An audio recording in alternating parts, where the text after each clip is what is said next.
এই ৰঙিয়া জংচনৰ পৰা আপনি গুৱাহাটী যাব না বঙাইগাঁও যাব, কোনো লোকেল ট্ৰেইন নাই। তেতিয়াহ'লে এই ৰেল ষ্টেচন, এই বিশাল ৰেল শিল্প কিহৰ কাৰণে? ব্যৱসায়ী সংস্থা আমাৰ অসম ৰেল যাত্ৰী সংস্থা আৰু আজি সৰ্বদেশৰ সদৌ সঞ্চালক সন্থাই নিজেই বিষয়টোৰ গুৰুত্ব বুজি আগবাঢ়ি আহিছে। মই ধন্যবাদ। এইখিনি কথা কৈ আজিৰ সংগ্ৰামত অংশগ্ৰহণ কৰা সদৌতি নাগৰিকক সকলো ছাত্ৰ তাৰ কাৰণে প্ৰতিজ্ঞা গ্ৰহণ কৰি আবেদন জনাইছে। ৰেল বিভাগৰ বিৰুদ্ধে ৰঙিয়াত অসামাজিক লোকৰ প্ৰতিবাদ। ৰেল বিভাগৰ বঞ্চনাৰ বিৰুদ্ধে বিভিন্ন দল সংগঠনৰ প্ৰতিবাদী সমদল।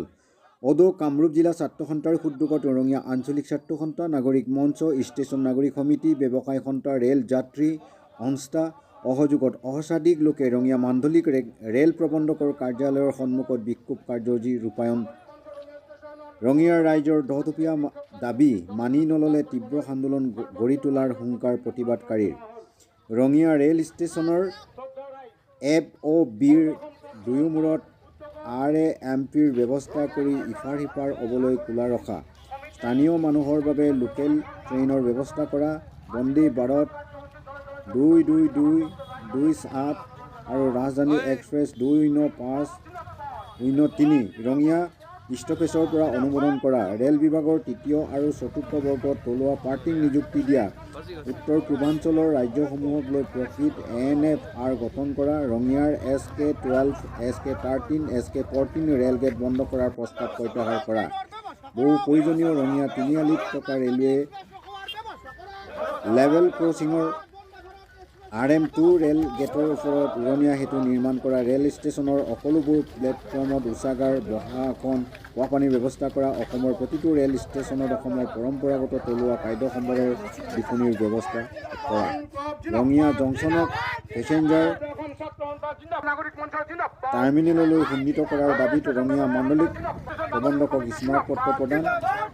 ইফালে প্ৰতিবাদৰ সময়ছোৱাত ব্যাপক হাৰত ৰঙিয়া মাণ্ডলিক প্ৰবন্ধকৰ কাৰ্যালয়ৰ সন্মুখত আৰক্ষী অৰ্ধসামৰিক বাহিনী মোতায়েন কৰা হয়। এই প্ৰতিবাদৰ সময়ছোৱাত তীব্ৰ যান জঁটৰ সৃষ্টি হয়, যাৰ ফলত বহু সময়লৈ বন্ধ হৈ পৰে ৰঙিয়াৰ পৰা ৰঙিয়া মাণ্ডলিক ৰেল প্ৰবন্ধকৰ কাৰ্যালয় হৈ তিনিআলিলৈ যোৱা ব্যক্তি।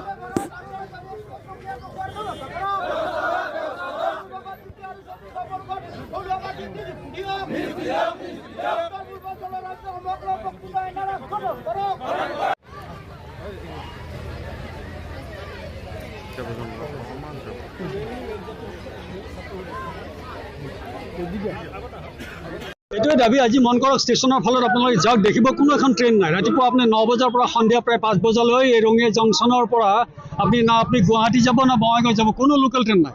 তেতিয়াহ'লে এই ৰেল ষ্টেচন, এই বিশাল ৰেল শিল্প কিহৰ কাৰণে? সেইটোৱে আমাৰ কথা যে ভাৰত, আজি আপোনালোকে মন কৰক, আমি ইয়াত লিখি দিছোঁ কিমান ইণ্ডিয়ান ৰেলৱে আৰ্ণ কৰিছে। 256 crore তেওঁলোকৰ আয় ইনকাম হৈছে। সেই ইনকামটো কাৰ ব্যৱহাৰতহে ইনকামবিলাক তেওঁলোকে ব্যৱহাৰ কৰিছে। যদি আমাৰ স্থানীয় মানুহৰ আজি ষ্টেচনত যাওক, আপোনাৰ দেখাত আপোনাৰ বাহিৰৰ ফালে আপোনাৰ ধুনীয়া ৰং চং কৰিব, ভিতৰত আপোনালোকে 1 নম্বৰ প্লেটফৰ্ম আদি কোনো প্লেটফৰ্মত বহা টয়লেট নাই, ড্ৰিংকিং ৱাটাৰ নাই, চিটিং এৰেঞ্জমেণ্ট নাই।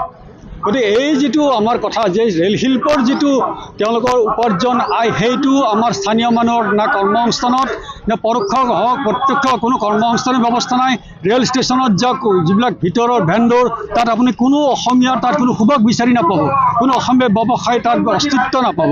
গতিকে আপোনাৰ মই যেনেকৈ ক'লোঁ লোকেল ট্ৰেইন নাই, তেনেকৈ ব্যৱসায়তো আজি আমাৰ অসমৰ স্থানীয় জনসাধাৰণ বঞ্চিত হৈছে।